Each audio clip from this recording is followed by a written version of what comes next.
Good morning students, मैं आशीष कुमार गुप्ता आज आप लोग के लिए ट्रिग्नोमेट्री का नेक्स्ट क्लास लेकर आया हूँ। लास्ट क्लास जहाँ पर कंप्लीट हुआ था उसके आगे कंटिन्यू आज हम लोग पढ़ेंगे। उसके पहले कुछ बातें कर लेते हैं, जैसे कि सभी लोग अच्छे होंगे, मुझे विश्वास है सब लोग ठीक होंगे।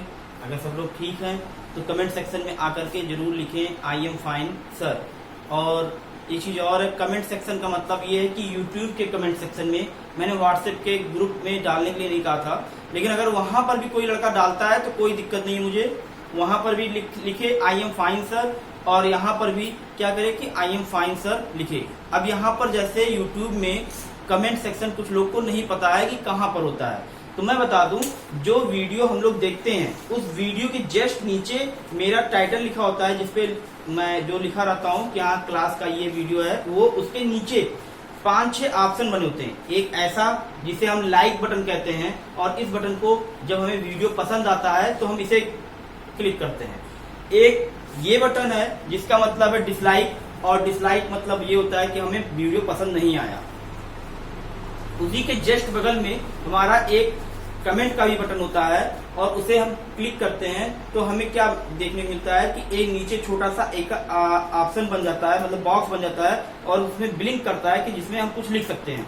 वहां पर हमें क्या करना है, लिखना है। वही है कमेंट सेक्शन का बॉक्स, उसमें ऑनलाइन लिखा जाता है, ऑफलाइन नहीं लिखते हैं। इंटरनेट कनेक्टिविटी होना चाहिए, और फिर लिखेंगे वहां पर कि आई एम फाइन सर। ये वर्ड लिखने से मुझे ये पता चलेगा कि आप लोग अच्छे हैं, और साथ में ये भी पता चलेगा कि आप लोग मेरा वीडियो देख भी रहे हैं, क्लास में प्रेजेंट हैं। अदरवाइज जो नहीं लिख रहा है मैं यही समझूंगा कि वो वीडियो नहीं देखा है और वो क्लास नहीं किया है। तो कहीं ना कहीं अपने आप को प्रेजेंट करने का सिंपल सा तरीका है, बस आप लिखिए आई एम फाइन सर, ठीक है। अगर फाइन नहीं है तो फाइन मतलब आई एम मतलब ये भी बता सकते हैं कि मैं फाइन नहीं हूँ। मतलब कि कहीं ना कहीं जरूरी नहीं कि आई एम फाइन मतलब क्या हुआ कि मैं ठीक हूँ। अब नहीं ठीक हो तो उसको लिखो कि मैं ठीक नहीं हूँ, और अदरवाइज ठीक हो तो लिखो कि हाँ मैं ठीक हूँ, ठीक है। तो कहीं ना कहीं इस चीज को आप लोग अपने आप में थोड़ा सा सुधार लाइए, और साथ में और भी कुछ चीजें हैं उनको हम बीच बीच में अभी बताते रहेंगे, बात करते रहेंगे उस पर। उससे पहले अब थोड़ा सा चलते हैं हम लोग अपने टॉपिक की तरफ और कुछ पढ़ाई की तरफ। जैसे कि लास्ट वीडियो में मैंने कुछ कंसेप्ट, कुछ रूल्स और कुछ अपोजिट रूल्स, कुछ मतलब कहीं ना कहीं सारे ट्रिग्नोमेट्री के कुछ कंसेप्ट को मैंने दिया था, और उस कंसेप्ट से कहीं ना कहीं एक्सरसाइज 8.1 के सारे क्वेश्चन सॉल्व होने थे। बहुत स्टूडेंटों ने सॉल्व भी किए हैं, कुछ स्टूडेंटों ने कमेंट भी किया है, और मुझे बहुत खुशी मिली है कि कुछ स्टूडेंटों ने सॉल्व करके उन्होंने कमेंट किया, और मैंने उस कमेंट को पढ़ करके मुझे बहुत अच्छा लगा। कुछ लड़कों का क्वेश्चन कुछ नहीं आया है, और जो नहीं आया है वो उन्होंने वो भी लिखा है, तो मैं वो क्वेश्चन जरूर बताऊंगा आज, और साथ में आगे के उस एक्सरसाइज के भी कुछ क्वेश्चन एक दो और भी बता दूंगा, जिससे कि कुछ वीक स्टूडेंट जो नहीं पूछते हैं डर के मारे या फिर किसी भी चीज की वजह से, तो उनके लिए भी मैं एक क्वेश्चन और भी बता दूंगा, ठीक है। एक लास्ट ग्रुप में मैंने मैसेज देखा था कि आदित्य त्रिपाठी ने कहा था कि सर साइन ए का वैल्यू गलत है और गलत आ रहा है, तो मैं तुरंत मैंने चेक किया, और वीडियो में जो मेरा आंसर आया था वो 7/25 आया था, और जो आंसर की में आ रहा है एनसीईआरटी के बुक में वो भी 7/25 आ रहा है। तो कहीं ना कहीं दोनों आंसर सही हैं, और मुझे नहीं लगता कि कहीं और कोई था। लेकिन अब क्यों आदित्य ने ये कहा, डिटेल में ज्यादा कुछ मैसेज तो दिया नहीं था, तो मुझे ऐसा लग रहा था कि उसी क्वेश्चन को लेकर के कहा था उसने, तो वो क्वेश्चन सही है। अदरवाइज आप लोग को कोई भी चीज सही है या गलत है, जो भी समझ में आए वो बोल सकते हैं, बिल्कुल फ्री हैं। और हाँ, एक चीज और ये भी है, कोई जरूरी नहीं है कि मैं जो पढ़ा रहा हूँ, जैसे कोई चीज है पढ़ा रहा हूँ तो सही पढ़ाऊंगा, ये तो गारंटी है कि मैं अपने आप से सही समझ कर ही पढ़ाता हूँ। लेकिन अगर बाय मिस्टेक कहीं कुछ गलती हो जाती है तो ये मत सोचिएगा कि हाँ कैसे नहीं हो सकता, तो उसको आप बताएंगे तो मैं जरूर करेक्ट करके अगले दिन जरूर उसको सही कर दूंगा। लेकिन जहां तक मेरी कोशिश रहती है कि 99.99% तक कोशिश यही रहती है कि मैं सही और 100% सही करूं। तो इसलिए आप लोग अगर कोई भी बात है, कुछ भी गलत है, कुछ भी सही है, कोई डाउट है, कोई प्रॉब्लम है, तो जरूर शेयर करें, जरूर बताएं। बिना बताए किसी चीज का समाधान नहीं हो सकता है। तो इसलिए इस चीज को जरूर अपने माइंड में रखें कि हमें अगर कोई प्रॉब्लम है तो हम जरूर बात करेंगे सबसे, और उसको आप कमेंट बॉक्स में लिखेंगे, वो डायरेक्ट मेरे तक मैसेज पहुंच जाएगा। मैं डेली का डेली कमेंट बॉक्स सेक्शन जरूर चेक करता हूं, और जो भी स्टूडेंट जो भी कुछ अपना कमेंट करता है, उस कमेंट का जैसा भी अगर मुझे रिप्लाई सही लगता है मैं रिप्लाई भी देता हूं।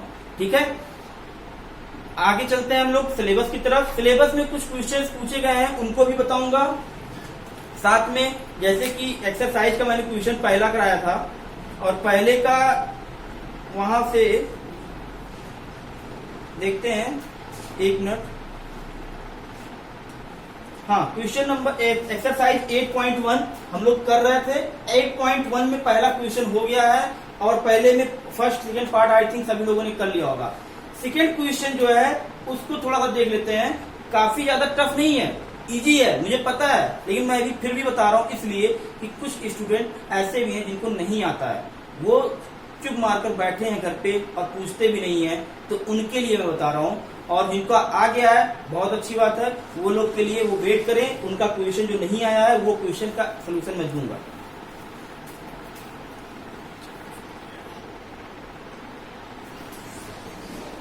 tan p minus cot r, ये वैल्यू निकालना है इस फिगर से।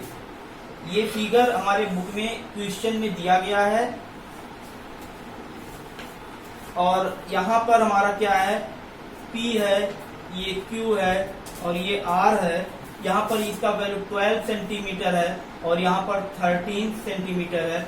इसका वैल्यू नहीं दिया गया है तो कोई दिक्कत नहीं है, QR का वैल्यू आराम से निकाल सकता है हर कोई भी। क्यों? क्योंकि ये हमें पता है ये है राइट एंगल ट्रायंगल, और राइट एंगल ट्रायंगल में सभी लोग को पता है कि राइट एंगल ट्रायंगल जो होता है उसमें हम पाइथागोरस थ्योरम को अप्लाई कर सकते हैं। और यहाँ पर पाइथागोरस थ्योरम क्या कहता है कि पाइथागोरस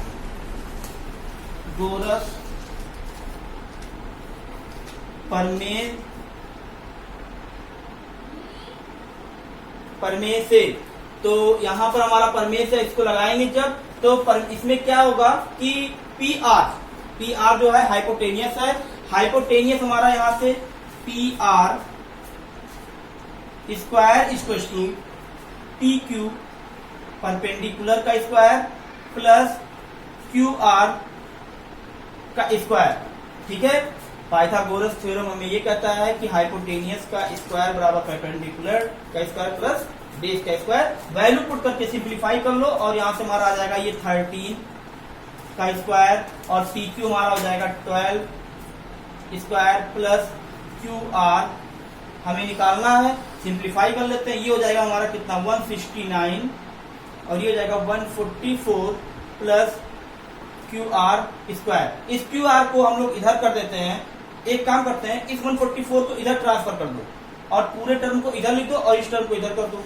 तो यहां से हमारा क्या हो जाएगा क्यू आर स्क्वायर, तो ये जब इधर जाएगा तो क्या हो जाएगा 169 माइनस 144, और इस तरीके से हमारा ये आ जाएगा कितना 25, और क्यू आर का मान कितना हो जाएगा 5 सेंटीमीटर। आई थिंक इतना कैलकुलेशन कोई टफ नहीं है, और इस कैलकुलेशन को सभी लोगों ने सॉल्व भी कर लिया होगा, समझ भी गए होंगे। तो यहां पर हमारा ये कितना आ जाएगा 5 सेंटीमीटर, और इस 5 सेंटीमीटर के बाद हम लोग बात करेंगे tan p और cot r की। तो tan p, तो मैंने क्या बताया था कि जिस एंगल से रिलेटेड हमें ट्रायंगोमेट्रिकल रेशियो निकालना होता है, उस एंगल के जस्ट सामने वाले भुजा को हम क्या मान लेते हैं, लंब, परपेंडिकुलर। तो ये लंब हो गया, तो ये क्या हो जाएगा आधार, और ये ऑलरेडी कर्ण रहेगा ही रहेगा, क्योंकि 90 डिग्री के जस्ट सामने का भुजा कर्ण होता है। ठीक है, अब यहां से हम लोग बात करते हैं कि यहाँ tan p का मान कितना आएगा। tan p का मान आएगा tan p का जो मान होगा वो क्यू आर, मतलब कि लंब बटा, और यहाँ से लंब बटे आधार होता है, सभी को पता है ना, कल अभी मैंने बताया था tan P बराबर या tan A बराबर लंब बटा आधार, और यहां से लंब कितना है QR और आधार कितना है PQ, और ये हो जाएगा QR का मान कितना 5 और यहां से हो जाएगा ये 12। ठीक है, अब बात करते हैं ये तो हो गया। इसके बाद इसे मिटा दो, लंब यहां जो लिखा था मैंने वो मिटा दे रहा हूं, यहां आधार जो लिखा था वो मिटा दे रहा हूं। क्यों? क्योंकि अब हमें निकालना है cot R, और cot R निकालते समय इसको मानेंगे एंगल, तो ये चीज फिर उस पर काम नहीं करेगा, ये लंब नहीं रहेगा ना ये आधार रहेगा, तो जब चेंज हो जाएगा तो इसलिए इसको मिटाना जरूरी है। तो R ये है, तो इस एंगल के सामने ये जो हो जाएगा वो परपेंडिकुलर लंब हो जाएगा, और ये लंब हो गया तो यहां से हम cot R का मतलब क्या हुआ आधार बटे लंब, तो आधार बटे लंब, तो ये लंब है और ये आधार है, तो यहां से हो जाएगा QR अपान PQ, और ये QR कितना हो जाएगा 5 अपान 12। अब इसमें हम वैल्यू को पुट कर देंगे और सिंप्लीफाई कर लेंगे, तो ये हो जाएगा हमारा क्या cot R, tan P का मान 5/12 cot R का मान, और ये हो जाएगा 0। ये हमारा रिक्वायर्ड आंसर हो जाएगा। इस तरीके से ये क्वेश्चन सॉल्व हो जाएगा। आई थिंक काफी स्टूडेंट ने इसी तरीके से सॉल्व किया होगा, उनके लिए वेल डन, बहुत अच्छे, उनके लिए गुड। लेकिन जिन लोगों ने नहीं सॉल्व किया था वो लोग इन क्वेश्चनों इस सॉल्व को जरूर देखें और अच्छे से समझें, और फिर आने वाले क्वेश्चनों पर भी ये सेम ऐसे ही प्रोसेस को अप्लाई करेंगे। ऐसा नहीं कि एक क्वेश्चन समझ लिए फिर अगले में नया रूल आ जाएगा, कुछ नया नहीं आएगा। जैसे यहाँ पर जो रूल मैंने लगाया है, जो चीज बताया समझाया है, वही चीजें आपको अगले क्वेश्चन में भी करना है। ठीक है, चलते हैं अगले क्वेश्चन की तरफ। इसे नोट डाउन कर लीजिए आप लोग, और नोट्स 100% बनाना है, किसी को कुछ पूछने की जरूरत नहीं है। इसमें सभी लोग नोट्स जरूर बनाएंगे। स्कूल जैसे भी ओपन होता है, स्टार्टिंग के 1-2 दिन बाद मैं तुरंत कॉपी चेक करूंगा। पहले दिन हो सकता है चेक करूं, और या फिर हो सकता है 1-2 दिन बाद चेक करूं, और जैसे भी होगा सभी को पता है, बार बार बताने की जरूरत नहीं है। कॉपी चेक करने को लेकर के मैं कितना स्ट्रिक्ट हूं, क्या करता हूं, सबको पता है उस चीज को लेकर के, तो इसलिए नोट्स जरूर बनाएंगे।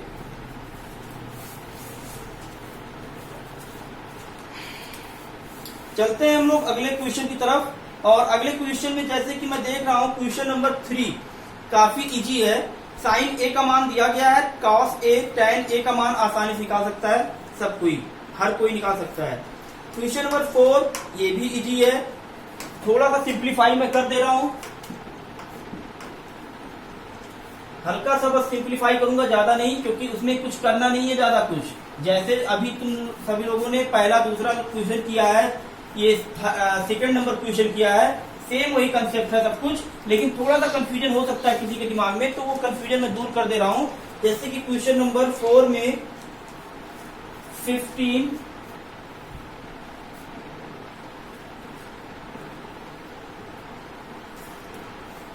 cot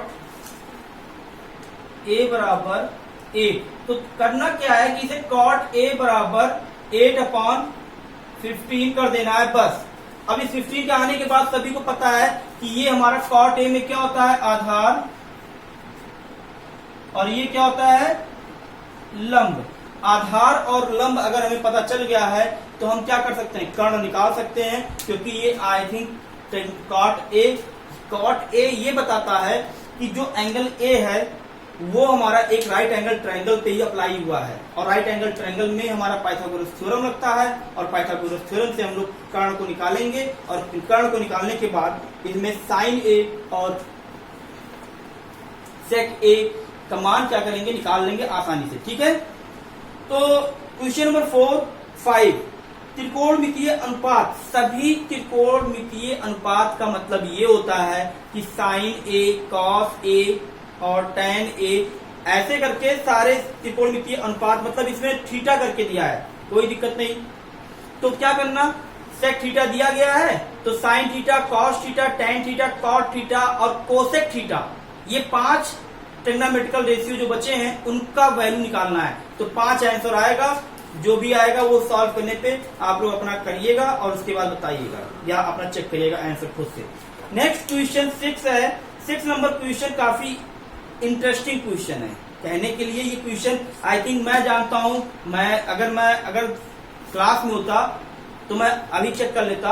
इस क्वेश्चन को मुझे लगता है क्लास में 3 से 4 स्टूडेंट या 5 स्टूडेंट से ज्यादा नहीं कर सकता है। क्यों? क्योंकि क्वेश्चन देखने में जितना इजी लगता है उतना इजी है नहीं। जितना सिंपल दिख रहा है उतना सिंपल आसानी से लग नहीं जाएगा, और ना ही कोई इतना आसानी से कोई लगा पाया होगा। जो 5-6 स्टूडेंट लगाए होंगे, मुझे पता है 5-6 स्टूडेंट बहुत अच्छे हैं मेरे क्लास में, वो इस क्वेश्चन को जरूर लगा लिए होंगे, तो उनके लिए तो well done, good.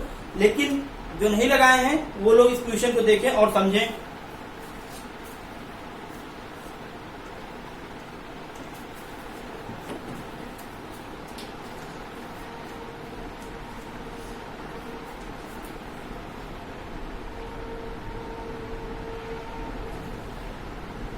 Question number 6 में ये कहा गया है ए और बी कोण न्यून कोण है। ए और बी कहीं ना कहीं हमें ये बताया जा रहा है कि न्यून कोण है। तो न्यून कोण का मतलब क्या हुआ? अगर राइट एंगल ट्रायंगल है, राइट एंगल ट्रायंगल में अगर दो कोणे न्यून है तो आई थिंक ये कोण और ये कोण न्यून होगा और ये हमारा राइट एंगल होगा। तो अगर ये और ये न्यून कोण है तो इसे ए और बी नाम दे देंगे, ए बी और ये सी, ठीक है। जहां cos A बराबर cos B, तो दिखाइए अब ये दिया गया है, ये हमें गिवन है, तो हम लोग बात करते हैं यहां से ही, यहीं से हम लोग स्टार्ट करेंगे और यहीं पर हमारा प्रूफ भी हो जाएगा। 2, 3, 4 लाइन में आ जाएगा, मैक्सिमम 4 लाइन में आ जाएगा। देखो कैसे, cos A, यहां से अगर मुझे cos A निकालना हो तो सभी लोग जानते हैं 90 के सामने ये क्या होता है, ये होता है हमारा कर्ण। अब A के सामने हमें ये cos A निकालना है तो ये लंब हो जाएगा और ये आधार। तो cos A मतलब क्या होता है? cos A का मतलब क्या होता है? आधार बटे कर्ण। तो आधार हमारा ये होगा और कर्ण ये होगा, तो ये हो जाएगा AC अपॉन AB। और cos B निकालने जाएंगे जब, तो ये हमारा क्या हो जाएगा? लंब, और ये क्या हो जाएगा? आधार। तो यहां से हमारा क्या मिल जाएगा? आधार मतलब हो जाएगा BC और कर्ण हो जाएगा मतलब AB। ठीक है, क्लियर है इतना? अब यहां से AB कैंसिल हम कर देंगे और यहां से AC बराबर BC। अगर कोई जितने स्टूडेंटों ने सभी स्टूडेंटों ने शायद मुझे से ही पढ़ा होगा ज्योमेट्री पोर्शन, तो वहां पर सभी लोग जानते होंगे कि अगर किसी त्रिभुज में, कोई त्रिभुज है और उस त्रिभुज में दो भुजाएं एक दूसरे के बराबर हैं, जैसे AC, ये भुजा इसके बराबर है, तो सभी लोग जानते हैं कि समान भुजाओं के सामने के कोण क्या होते हैं? बराबर होते हैं। ये प्रॉपर्टी हमारा समद्विबाहु त्रिभुज का है। हम लोग ये प्रॉपर्टी जानते हैं पहले से ही, 9th क्लास में ही पढ़ाया है मैंने ट्रायंगल में। तो दो भुजाएं बराबर हैं, मतलब कि ये भुजा और ये भुजा बराबर है, तो आमने सामने के कोण क्या होंगे? बराबर होंगे। तो यहां से इस तरीके से हम लिख देंगे कि एंगल A बराबर एंगल B। और आई थिंक यही चीज हमें प्रूफ करना था, ठीक है, यही चीज हमें प्रूफ करना था। और हम इसके सामने लिख देंगे कि इसके सामने हम लोग क्या लिख देंगे? स्टेटमेंट पूरा लिख देंगे। क्या? कि दो समान भुजाओं के सामने के कोण बराबर होते हैं। दो समान भुजाओं, एक नहीं, ऐसे लिख देंगे इस पूरा सेंटेंस बना करके कि एक त्रिभुज में किन्हीं दो समान भुजाओं के सामने के कोण समान होते हैं। आई थिंक ये स्टेटमेंट मैं फिर से रिपीट कर रहा हूं, लिख लेना है सभी लोग को। यहाँ पर ऐसे इस तरीके से लिखना है, किसी त्रिभुज की दो समान भुजाओं के सामने के कोण समान होते हैं। बस यहाँ पर ब्रैकेट बंद और यहाँ पर इसका proof complete. Clear? I think clear हो गया होगा। अगर क्लियर नहीं हुआ है, अभी भी कोई डाउट है, तो कोई दिक्कत नहीं, इस क्वेश्चन का फिर से मैं समझा सकता हूं, लेकिन इसको मैं अब अगले क्लास में समझाऊंगा। उसके लिए आपको कमेंट सेक्शन में लिखना पड़ेगा जरूर कि हाँ सर ये क्वेश्चन नहीं समझ में आया। अगर समझ में आया है तो सर समझ में आ गया है। ठीक है, चलते हैं नेक्स्ट क्वेश्चन की तरफ।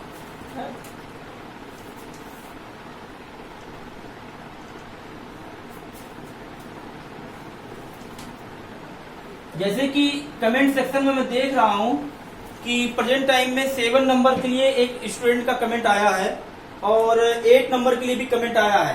तो 7 नंबर के लिए सबसे पहले हम लोग चलते हैं और 7 नंबर क्वेश्चन को सॉल्व करते हैं। तो 7 नंबर क्वेश्चन में है क्या कि एक गिवन चीज दी गई है, जैसे एक गिवन रेशियो दिया गया है और रेशियो क्या है वो देखते हैं।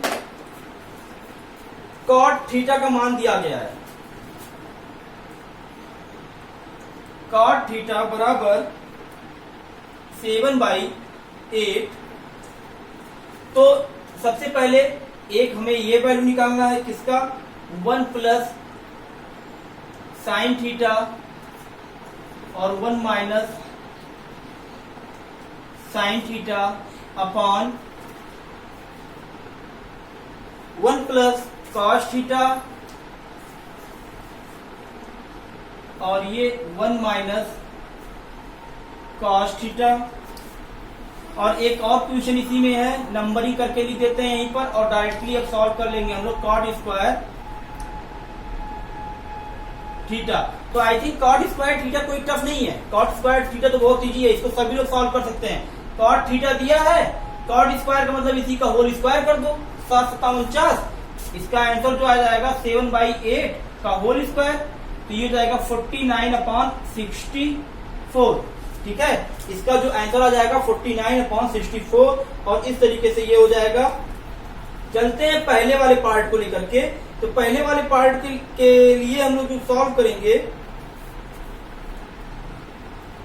पहले वाले पार्ट के लिए यहां पर हमें क्या चाहिए, साइन थीटा है और यहाँ पर क्या है, कॉस थीटा है। ये क्या है, कॉट थीटा। तो हम जानते हैं कि यहाँ पर हमें कॉट थीटा दिया है, तो ये जो होगा कॉट थीटा वो हमारा 7/8। ये हमारा है क्या, कॉट थीटा बराबर क्या होता है, आधार बटे लंब। और हम जानते हैं पाइथागोरस थ्योरम से साइन थीटा से, पहले तो ये समझ लो कि साइन थीटा क्या होता है, लंब बटे कर्ण। तो हमें कर्ण का काम है, तो हमें यहां पर करना क्या है, पाइथागोरस थ्योरम से, पाइथागोरस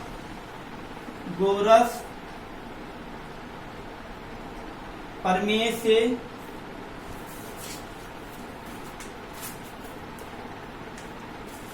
और पाइथागोरस प्रमेय से हमारा यहाँ क्या होगा कि कॉट थीटा का मान यहाँ पर देखो ये दिया गया है, आधार और लंब, आधार और लंब दिया गया है। तो इस तरीके से हम क्या करेंगे। अच्छा एक चीज और है, देखो ये चीजें बार बार मैं लिख रहा हूँ, आधार बटे लंब मुझे तो याद